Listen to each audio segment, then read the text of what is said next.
История, которую мы расскажем сегодня, произошла в США. Счастливая семейная пара Стюартов купили себе отдельный дом. Полноправным членом этой молодой семьи была прекрасная собака по кличке Тора. Каждый день супруги по очереди выгуливали собаку и дарили ей немного любви и заботы, которые она заслуживала. Все шло просто замечательно, однако в апреле прошлого года они начали замечать, что собака начинает вести себя странно. У нее пропал аппетит, и она казалась более беспокойной, чем обычно. Решив, что это может быть болезнь, они отвели любимую Тору к ветеринару, чтобы тот ее осмотрел. Но после обследования ветеринар не нашел ничего ненормального и вернул собаку домой. Пара была в замешательстве, не понимая, что происходит с их питомцем. Раз ответа у ветеринара они не получили, то решили, что, возможно, переезд в новый дом вызвал стресс и проблемы с адаптацией у питомца.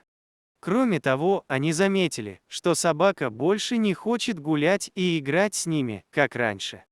Со временем все стало только хуже. Собака как будто не хотела уходить из дома и была нервной. Помимо отказа от прогулок, Тора не спала ночью, а стояла у кровати хозяев, наблюдая за ними. Особенно за женой. Супруг Райан сначала не обратил на это внимания, но когда бы он не проснулся, то собака непременно стояла и смотрела на них. Жена заметила то же самое.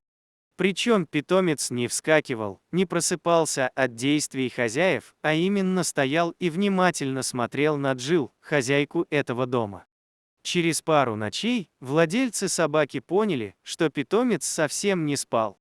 С Торой происходило что-то очень странное. Она явно была сильно встревожена. И дело было не только в отказе от еды и сна.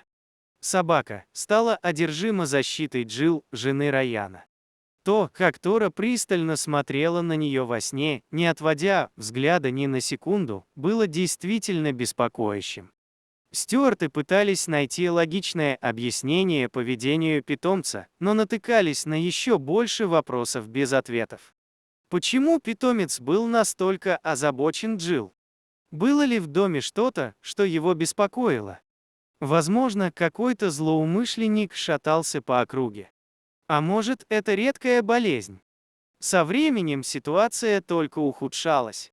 Тора отказывалась оставлять Джилл одну и, если той нужно было куда-то уйти, собака становилась крайне тревожной, отчаянно лая, будто говоря, что в ее отсутствии случится что-то плохое. Райан и Джилл чувствовали себя все более некомфортно и напуганно из-за поведения собаки, но не знали, что происходит и как помочь питомцу. Они были по-настоящему встревожены странным поведением собаки, которое только усиливалось, держа их в постоянном напряжении. Недосыпание и стресс были заметны на их лицах, поскольку беспокойство ситуации также отражалось и на них. Они не знали, как реагировать на происходящее, а отсутствие ответов только усиливало отчаяние.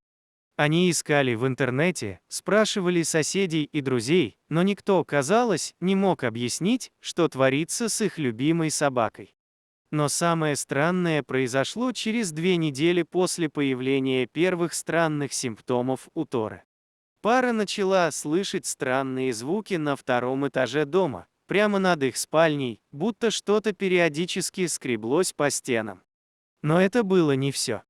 Хозяева дома стали также слышать шаги наверху. Ситуация стала озадачивающей, поскольку второй этаж был нежилым помещением, куда они еще не поднимались с момента заселения. Прежний хозяин, кто продал им дом, сказал, что на втором этаже только старая мебель и старые вещи предыдущих хозяев. Поэтому Стюарты до сих пор не проявляли ко второму этажу интереса. В этот же вечер поведение собаки стало еще более резким. Тора одновременно лаяла и скулила, чем предупредила Райана и Джилл об опасности. Вероятность того, что наверху находилось животное, отпала, когда шаги наверху становились все громче и настойчивее. Видимо, то, что было наверху, услышало лай собаки этажом ниже. Находясь поздним вечером в загородном доме без кого-либо поблизости, кому можно было бы обратиться за помощью, стюарты сделали единственное, что могли, а именно позвонили в полицию. Полицейские приехали через 25 минут и задали Джилл и Райану множество вопросов, на которые те быстро ответили, рассказав о поведении собаки и о том, что слышали наверху. Полиция сразу направилась на второй этаж и выбила дверь. Обнаруженное сильно удивило опытных правоохранителей. Полицейские сразу нашли признаки того, что кто-то долгое время там обитал. Они обнаружили остатки еды, однако самих нарушителей спокойствия в тот момент не было. Возможно, шум и полиция спугнул их, и они сбежали до того, как их обнаружили. Ситуация была тревожной, поскольку вскоре выяснилось, что речь шла о группе неизвестных людей, незаконно проживавших на втором этаже дома. Похоже, что эти люди выискивали в заброшенные дома, чтобы незаконно заселяться туда и жить бесплатно, не платя аренды и налогов за коммунальные услуги. Но это была лишь верхушка айсберга. Полиция проследила их след и выяснила, что эти люди были частью опасной преступной группировки, которая не только заселялась в заброшенные дома, но и в отдельно стоящие дома без соседей и до которых сложно быстро добраться полиции. После некоторого времени бандиты ночью спускались, связывали жильцов, а затем грабили их.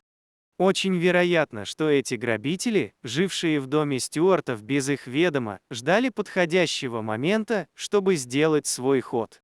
Но, видимо, наличие собаки отложило нападение. Вполне возможно, что грабители были вооружены и планировали довести дело до конца, чего бы это ни стоило, иначе бы сразу покинули чужое жилище. Джилл была охвачена страхом и недоверием, услышав эти новости. Как они могли быть настолько наивными, чтобы не заметить, что в их доме несколько дней творилось что-то неладное? Их собака лаяла, пытаясь предупредить об опасности на втором этаже. Но они проигнорировали это. После разговора с полицией было страшно возвращаться в дом и ночевать там. Еще на улице казалось, что за ними постоянно кто-то следит. Теперь семейная пара только могла надеяться, что полиции удастся поймать этих преступников, пока не стало слишком поздно. Поймать людей без места жительства не так уж просто, поэтому решили организовать для них ловушку.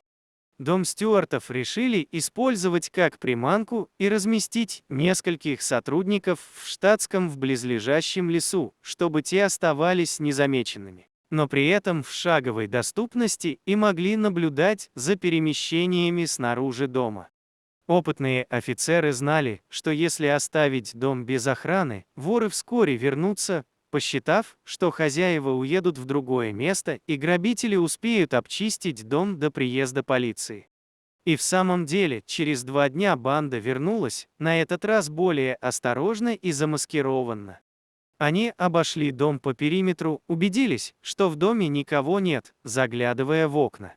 Они с предвкушением направились грабить пустой дом. Как только группа проникла в дом, то со всех сторон появились полицейские и штурмовая группа поддержки, готовые применить оружие. В результате операции были задержаны с поличным 6 преступников. Некоторые попытались сбежать, другие сдались сразу.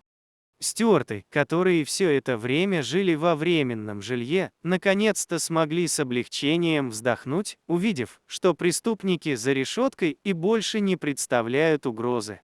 Помощь полиции была ключевой, чтобы эта пара смогла вернуть себе безопасность и спокойствие. Но, конечно, нельзя преуменьшать заслуги настоящего героя этой истории Тору, которая благодаря своим собачьим инстинктам с самого начала поняла, что ее семье угрожает опасность, и пыталась защитить их всеми способами, привлекая внимание. Эта удивительная история еще один яркий пример того, на что способна собака ради защиты своей семьи. Тора настоящий герой и умничка. Не стоит пренебрегать сменой поведением питомца, собаки замечают гораздо больше опасностей, чем человек.